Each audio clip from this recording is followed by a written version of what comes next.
So 12 ராசிக்காரர்களில் ரொம்பவே ஒரு பெரிய பலன்களை பார்க்கக்கூடிய அடிப்படையில் இருக்கக்கூடியது கன்னி ராசிக்காரர்களும் ஒருவர். கன்னிராசிக்கு முதல் விஷயம், 11ஆம் இடத்தில் உச்சமடையக்கூடிய குருவால் பொருளாதார முன்னேற்றம் வரும். நேற்றுக்கு ஒரு வருஷம் ஃபுல்லாக காசே கையில் இல்லைன்னா அப்படின்லாம் பல கன்னிராசிக்காரர்கள் புலம்பி இருந்தாங்க.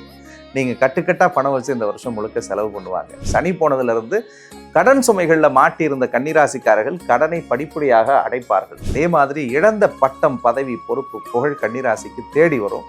புதிய பட்டம், புதிய பொறுப்பு, புதிய புகழ், புதிய ஒரு பேர் எல்லாமும் இவர்களுக்கு 100% இந்த வருடத்தில் கிடைத்தே தீரும். ரெட்ரோ ஆன்மீகம் நேயர்களுக்கு வணக்கம். நான் உங்கள் பிருந்தா சங்கர். இன்று நம்மோடு சிறப்பு விருந்தினராக இணைந்திருப்பது ஜோதிடர் யாமிருக்கு பயமேன் அருண்குமார் அவர்கள். வணக்கம் சார். வணக்கம். இந்த தமிழ் புத்தாண்டு வருகிறது. இந்த தமிழ் புத்தாண்டு எந்த அளவுக்கு சிறப்பா இருக்கு, மக்களுக்கு எந்த அளவுக்கு நன்மை கொடுக்கக்கூடிய ஒரு வருடமா அமைந்திருக்கு அப்படின்னு எங்க நேயர்களுக்காக சொல்லுங்க சார். ஸோ ஒவ்வொரு வருஷம் புது வருஷம் பிறக்கும் போதுமே மனிதர்களாக இருக்கக்கூடிய நம்மகிட்ட ஏதாவது ஒரு எதிர்பார்ப்பு இருந்துக்கிட்டே தான் இருக்கும். அது சாமானியர் தொடங்கி வெகுஜன மக்களாக இருக்கக்கூடிய எல்லாருக்குமே இருக்கும். இந்த தமிழ் புத்தாண்டை பொறுத்த வரைக்கும் 3 முக்கியமான கிரகங்களுடைய பெயர்ச்சி நடக்க காத்திருக்கிறது. அதில் முதல் பெயர்ச்சியாக சித்திரை மாதத்திற்கு பிறகு வரக்கூடிய வைகாசி 13ஆம் தேதி குரு பகவான் கிட்டத்தட்ட ஒரு 12 வருஷத்துக்கு பிறகு கடகராசியில் உச்சமடைய போகிறார். அதற்கு பிறகு ஐப்பசி மாதம் 27ஆம் தேதி நவம்பர் 13, அதாவது கடைசி காலகட்டத்தில் இந்த வருஷத்தினுடைய இறுதி பகுதியில் பார்த்தோம்னா ராகு கேது பெயர்ச்சி நடக்குது. ஸோ இந்த 3 முக்கியமான கிரகங்களுடைய நகர்வு என்பது தமிழ் புத்தாண்டு காலகட்டத்தில் 12 ராசிக்காரர்களுக்கும் ஒரு மிகச்சிறந்த பலனை தரக்கூடிய அடிப்படையில் இருக்குது. குறிப்பாக குரு பகவான் சொல்லவே வேணாம். குரு எப்பொழுது நட்பு வீட்டில் இருந்தாலே ஒரு மிகப்பெரிய பலத்தை அள்ளி கொடுப்பாரு. இந்த வாட்டி அவர் 12 வருஷத்துக்கு பிறகு உச்ச வீட்டுக்கு வராரு. ஸோ அவர் நிற்கக்கூடிய இடம், அவர் பார்க்கக்கூடிய இடத்தை பொறுத்து 12 ராசிக்காரர்களுக்கும் பிரத்யேக பலன்களை இந்த வருடம் முழுக்க நிறைவாகவே செய்ய காத்திருக்காரு. கண்டிப்பா ரொம்பவே நல்லா இருக்கும் அப்படின்னு சொல்றாங்க. இன்னொரு விஷயம் சார், இந்த பராபர வருடம் அப்படின்னு சொல்றாங்க. அது இந்த பாவங்கள் கொடுக்கக்கூடிய ஒரு வருடம் அப்படின்ற மாதிரியான விஷயங்கள்லாம் ஸ்ப்ரெட் பண்றாங்களே, இது உண்மைதானா? அதோடைய உண்மையான அர்த்தம் என்ன சார்? பராபவ அப்படின்னா எல்லாத்தையுமே நிறைவாக அதிகமாக கொடுக்கக்கூடியது அப்படின்றது உண்மைதான். நீங்கள் சொன்ன டாக்கை நாங்கள் சமீபத்தில் ஒரு ஷோவில் நான் பண்ணும்போது கூட பேசிக்கிட்டு இருந்தோம். ஆக்சுவலி இந்த வருஷத்தினுடைய வெண்பாவை பொறுத்த வரைக்கும் ரொம்ப பெரிய சாதகமான வெண்பாலாம் இல்லை. இந்த வெண்பா எதிர்மறையாக தான் இருக்குது. கிட்டத்தட்ட பார்த்தோம்னா இந்த வருஷத்தினுடைய கடைசி காலகட்டம், அதாவது அந்த நவம்பர் டிசம்பர்லலாம் பெருமழை, பெரும் வெள்ளம், பெரும் புயல் பாதிப்பு, இந்த மாதிரியான விஷயங்கள்ல அதில் மென்ஷன் பண்ணியிருந்தாங்க. அதே மாதிரி இந்த தீயினால் விபத்து, இந்த உலக நாடுகளுக்குள்ள நடக்கக்கூடிய அந்த போர் பதட்டம், இந்த சூழல்கள் எதுவுமே தனியக்கூடிய அடிப்படையில் அந்த வெண்பால் எதையுமே குறிப்பிடலை. அது இன்னும் அக்ரஸிவாக தான் மாறக்கூடிய அடிப்படையில் தான் மென்ஷன் பண்ணி இருந்தது.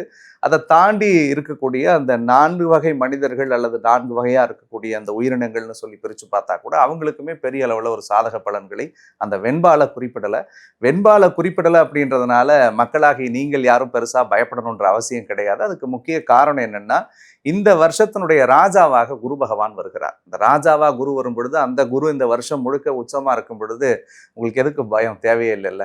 மழையே வந்தாலும் உங்கள் கையில் ஒரு கொடை இருக்கும் பட்சத்தில் நீங்கள் மழையில் நனையாமல் தற்காத்து கொள்ள முடியும். அந்த மாதிரி இந்த வருடத்தினுடைய வெண்பா உங்களுக்கு எதிர்மறையாக இருந்தாலும் இந்த வருடத்தினுடைய ராஜாவாக குரு பகவான் வருவதால் நிச்சயமாக ஒரு மிகப்பெரிய நல்ல பலன்களை செய்வார். ஒவ்வொரு ராசியா பார்த்துடலாம் பலன்கள். சார், கன்னிராசிக்காரர்களுக்கு இந்த தமிழ் புத்தாண்டு எந்த அளவுக்கு சிறப்பான பலன்கள் கொடுக்கறதுக்கு? ஸோ 12 ராசிக்காரர்களில் ரொம்பவே ஒரு பெரிய பலன்களை பார்க்கக்கூடிய அடிப்படையில் இருக்கக்கூடியது கன்னி ராசிக்காரர்களும் ஒருவர். அதில் முக்கிய காரணம், வருஷத்தினுடைய தொடக்கத்தில் 10ல் இருக்கக்கூடிய குரு தன்னுடைய அடுத்த வீடான 11ஆவது இடத்துக்கு வரார். 10ல் குரு இருக்கும் பொழுதெல்லாம் வேலை, தொழில், இது சம்மந்தமான விஷயங்களில் கன்னிராசிக்கு நிறைய அலைச்சல்களை கொடுத்தது. திறமை இருக்குது சார், எனக்கு உழைப்பு இருக்குது, எனக்கு என்னால் எதையுமே செயல்படுத்த முடியல, நான் கை காட்டுறவங்களாம் ரொம்ப பெரிய இடத்துக்கு வந்துட்டாங்க, என் வண்டியில் உட்காந்தவங்க பெரிய இடத்துல இருக்காங்க, எனக்கான சில சூழல்களை நான் உருவாக்கணும்னு நினைக்கும் பொழுது அதில் இடர்கள் தான் இருந்துச்சு அப்படின்லாம் கன்னிராசிக்காரர்கள் பல பேர் புலம்பிட்டு இருந்தாங்க. அந்த சிக்கல்கள் கடவுள் அருளோடு சரியாகும். கன்னிராசிக்கு முதல் விஷயம், 11ஆம் இடத்தில் உச்சமடையக்கூடிய குருவால் பொருளாதார முன்னேற்றம் வரும். நேற்றுக்கு ஒரு வருஷம் ஃபுல்லாக காசே கையில் இல்லைன்னா அப்படின்லாம் பல கன்னிராசிக்காரர்கள் புலம்பி இருந்தாங்க. நீங்கள் கட்டுக்கட்டா பணம் வச்சு இந்த வருஷம் முழுக்க செலவு பண்ணுவாங்க. அதே மாதிரி இழந்த பட்டம், பதவி, பொறுப்பு, புகழ் கன்னிராசிக்கு தேடி வரும். புதிய பட்டம், புதிய பொறுப்பு, புதிய புகழ், புதிய ஒரு பேர் எல்லாமும் இவர்களுக்கு 100% இந்த வருடத்தில் கிடைத்தே தீரும். கன்னிராசியை பொறுத்த வரைக்கும் 3ஆம் இடத்தை உச்சமடைந்த குரு வருஷ தொடக்கத்திலே பார்க்குறாரு. அப்போ என்னென்னா, ஒரு புது தன்னம்பிக்கை, ஒரு புது தைரியம், ஒரு புதுவான தெம்போட போவாங்க. இதுக்கு முன்னாடிலாம் நிறைய டெசிஷன்ஸ் எடுப்பாங்க. எடுத்த முடிவே தப்பாக இருக்குமோன்னு இவங்களே ஒரு 64 தடவை யோசிச்சு அந்த முடிவை செயல்படுத்தாம கிடப்பிலே போட்டு கிடக்கும். அதெல்லாம் தூசு தட்டி வெற்றி பெறக்கூடிய காலம். அண்ணன் தம்பிக்குள்ள சண்டை இருந்துச்சுன்னா சரியாகும். நண்பர்களுக்குள்ள கருத்து மோதல்கள் இருந்தா சரியாகும். கன்னிராசிக்காரர்கள் ரொம்ப நாளா ஒரு அசட் வாங்கணும்னு நினைச்சிட்டு இருந்தாங்கன்னா அது எந்த அசட்டா இருந்தாலும் இந்த காலகட்டத்தில் அவர்களுக்கு பலிதமாக மாறும். சுபகாரிய பேச்சுவார்த்தைகளை இந்த வருடம் முழுக்க அவர்கள் நிறைவாக செய்யலாம். வைகாசி 13க்கு பிறகு யாரையும் கலந்து ஆலோசிக்கணுன்ற அவசியம் இல்லை. குரு பலன் அற்புதமாக வருகிறது. நல்லதுன்னு எதை நினைக்கிறீங்களோ எல்லாத்தையும் பண்ணுங்க. நீங்க வீடு கட்டுங்க, மண் வாங்குங்க, மனை வாங்குங்க, ஒரு காது குத்துங்க, கல்யாணம் பண்ணுங்க, மஞ்சள் நீர் வைங்க, எது வேணாலும் செய்யலாம்.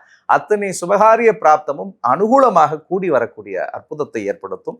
பஞ்சமஸ்தானத்தை பார்க்கறதுனால குரு பகவான் பூர்வீக விஷயத்துல இருந்து வந்த பிரச்சனைகள் சரியாகும். குலதெய்வ அனுகூலங்கள் கிடைக்கும். நிறைய பேர் குலதெய்வ கோயில் போகணும் தடையா இருந்தவங்கலாம் குலதெய்வ கோயிலுக்கு போகக்கூடிய பிராப்தத்தை கடவுள் தருவாருங்க. அதே மாதிரி 6ஆம் இடத்தில் ராகுவும் சனியும் சேர்ந்து பாட்டா படுத்தி எடுத்திருக்கும். உடம்பு, மனசு, பணம், இது விஷயம்லாம் நிறைய நெருக்கடி கொடுத்துச்சு. போன மார்ச்ல இருந்து அது விலகிடுச்சு. சனி போனதுல இருந்து கடன் சுமைகள்ல மாட்டியிருந்த கன்னிராசிக்காரர்கள் கடனை படிப்படியாக அடைப்பார்கள். என்டையாடா போய் சட்டம் போட்டு இருந்தாடா 100 ரூபாய்க்கு பதில் 200 ரூபா வச்சுக்க அப்படின்னு கொடுக்குற அளவுக்கு எங்களுடைய ஃபைனான்சியல் ஸ்டேட்டஸ் வளரும். புதிய நண்பர்களும் புதிய உறவுகளும் இந்த காலத்துல அறிமுகமாவார்கள். புதிய காதல் மலரும். 7ஆம் இடத்தில் சனி வரும் பொழுது அது நல்ல காதலா இருக்கணும்னு மட்டும் நான் மனதார வேண்டிக்கிறேன். ஏன்னா சனி இருந்துச்சுன்னா தவறான தொடர்பு, தவறான சேர்க்கையை அதை என்டர்டெயின் பண்ணும். அதுல கொஞ்சம் நீங்க கவனமா இருக்கிறது நல்லது. திருமண வயசுல இருக்கக்கூடியவர்களுக்கு திருமண பிராப்தம் நிச்சயமாக கூடி வரக்கூடியதாக இருக்கும். அதே மாதிரி ஏற்கனவே சொன்ன 10ல குரு இருந்து கெட்டு போன பதவி, புகழ் எல்லாம் திரும்ப இவர்களை அலங்கரிக்கக்கூடிய அடிப்படையில் இருக்கிறது. நிறைய பேருடைய வெளிநாடு கனவுகள் நனவாகும். 12வது வீட்டுல கேது இருக்கும் பொழுது நிறைய பயணம் பண்ணுவாங்க. தன்னைத்தானே ஒரு ஞானியாக உணர்வார்கள் கன்னிராசிக்காரர்கள். அதே மாதிரி நிறைய தெய்வ ஸ்தலத்துக்கு போவாங்க. இதுக்கு முன்னாடி சாமியே கும்பிட மாட்டேன்னாலாம் அறுவடை முருங்கையிலோ பட்டையை போட்டுன்னு போய் ரெடியா நிற்பான். அந்த மாதிரியான அமைப்பெல்லாம் இப்ப இருக்கு. ஸோ தெய்வ வழிபாட்டால் பல விஷயங்களை சாதிக்கக்கூடிய அடிப்படையில் கன்னிராசிக்கு ரொம்பவே ஒரு அற்புதமான வருஷம். இந்த வருஷத்தை அவங்க நல்லபடியா பயன்படுத்தணுன்றது என்னுடைய அன்பு வேண்டுகோள். கண்டிப்பா இவர்கள் தொழில்கள்லாம் தொடங்கினா இந்த அளவுக்கு அது சிறப்பா இருக்கும். தொழில் ரொம்பவே சூப்பரா இருக்கும் மேம். இவங்களுக்கு மே 26க்கு பிறகு அவங்க எது பண்ணாலும் ரொம்ப நல்லா இருக்கும். இதுக்கு முன்னாடி லாஸ்ட் ஒரு வருஷத்துல அவங்க பிசினஸ்லாம் பண்ணியிருந்தாலும் கூட பெரிய நஷ்டத்துல தான் இருந்திருப்பாங்க. பெருசா சொல்லிக்கிற அளவு பணம் பார்த்துருக்கக்கூடிய அடிப்படையில் இல்லை. வர்றது 2 லட்சமா இருந்தா செலவு 10 லட்சமா போயிருக்கும். கௌரவத்துக்கு கார்ல போன வேலை சட்டை போட்டோன்னு இருந்திருக்கலாமே தவிர பெரிய அனுகூலத்தை கொடுக்காம இருந்தது. இந்த வருஷம் சூப்பரா இருக்கு. தொழிலெல்லாம் கண்ண முடி பண்ணலாம். இவர்கள் எந்த விஷயங்கள்ல இன்னும் கொஞ்சம் கவனமா இருக்கணும். 6ல ராகு இருக்கு. 1000 விஷயங்கள் சனி போயிடுச்சு நல்லா இருக்குன்னு சொன்னாலும் கூட 6ஆம் இடத்துல ராகு இருக்கும்பொழுது யார்கிட்ட பேசினாலும் பழகினாலும் கொஞ்சம் கவனமா இருக்கணும். மறைமுகமா போட்டி பொறாமைகள் இருக்க செய்யும். இந்த காலகட்டங்கள்ல வேலை, தொழில் இதெல்லாம் கொஞ்சம் காம்படிஷன்ஸ் நிறைய வரும். 12ல கேது இருக்கு. 12ஆம் இடம் என்பது ரொம்ப தன்னைத்தானே ஞானி நினைச்சுக்கிட்டு போய் தேவையில்லாத மன உளைச்சலுக்குள்ள மாட்டிக்கூடாது. ஏன்னா அப்படிலாம் தோணும். நம்ம நினைக்கிறதெல்லாம் நடக்குது, சாமி நம்ம கூட பேசுது அப்படின்லாம் இந்த காலகட்டத்தில் நினைப்பாங்க. கண்டிப்பாக பார்க்குறவங்க கமெண்ட்ல சொல்லுங்க உங்களுக்கு தோணுதான்னு. கண்டிப்பா தோணும். ஸோ அப்படி ரொம்ப இன்டெப்தா போயிட்டு அதுக்குள்ளேயே நீங்க சிக்கிக்க கூடாது. ஸோ உடலை மனதை பக்குவமாக பார்த்துக் கொள்ளுங்கள். மற்ற விஷயங்கள் அத்தனையும் இவர்களுக்கு மிகச்சிறந்ததாக. இவர்களுக்கு வர இருக்க பிரச்சனையில இருந்து தடுக்கணும் அப்படின்னா, இவர்கள் தவிர்க்கணும் அப்படின்னா இந்த மாதிரியான தெய்வ வழிபாடை இவர்கள் மேற்கொள்ளணும். கன்னிராசிக்காரர்களுக்கு 6வது இடத்துல ராகு இருக்கிறதுனாலும் 7ல சனி கண்டகத்துல இருக்கிறதுனாலும் உக்கர தெய்வ வழிபாடை இவர்களுக்கு நல்லது பண்ணும். காவல் தெய்வத்தை எந்த தெய்வத்தினாலும் கும்பிடலாம். லைக் காளி அம்பாள் கும்பிடலாம், ஐயனார் அப்பனை, மதுரை வீரனை, சுடலமாடசாமி, அங்காளம்மன், உக்கரமான தெய்வம், ஒரு பிரத்யங்கரா, அந்த மாதிரியான தெய்வ வழிபாடுகளை செய்யும் பொழுது இவர்களுக்கு பதட்டம், பயம் சரியாகும். ஒரு தைரியம், தன்னம்பிக்கை பயங்கரமா கூடும். அதனால அந்த வழிபாடு அவர்களுக்கு பெரிய வெற்றியை தரும். இவர்களுக்கு 100க்கு எவ்வளவு மதிப்பெண் கொடுக்கலாம்? 100க்கு 97 மதிப்பெண்களை கன்னிராசிக்கு தரலாம். ரொம்பவே ஒரு அற்புதமான பீரியட். இந்த பீரியட் அவங்க நல்லபடியா வெற்றி பெறணும்னு நம்மளும் வேண்டி. எத்தனையோ கோடி ஜென்மாவிலே புண்ணியம் செய்தால்தான் வாய் முருகான்னு சொல்ல வருமா. சிவன், பிரம்மா, மகாவிஷ்ணு, அம்மன், பெருமாள், விநாயகர் நிறைய சொல்றீங்கல்ல. ஆனால் இவங்க எல்லாருமே என்ன சொல்லுவோம்? இந்து கடவுள்னு சொல்லுவோம். ஆனால் ஒரே ஒரு கடவுளை மட்டும்தான் தமிழ் கடவுள்னு சொல்றோம். இதுலயே தெரிஞ்சுக்கலாம் முருகருடைய சிறப்பு என்னன்னு. நான் என்னையா தப்பு பண்ணேன்? எனக்கு தெரியல உன்னை பத்தி. அதுக்காக எனக்கு இவ்வளோ பெரிய தண்டனை கொடுத்தியா நீ? ஓன்னு அழறேன். உலகளந்த பெருமாள்னு கேள்விப்பட்டிருக்கோம். யாரை சொல்லுவா? பெருமாளை சொல்லுவார்.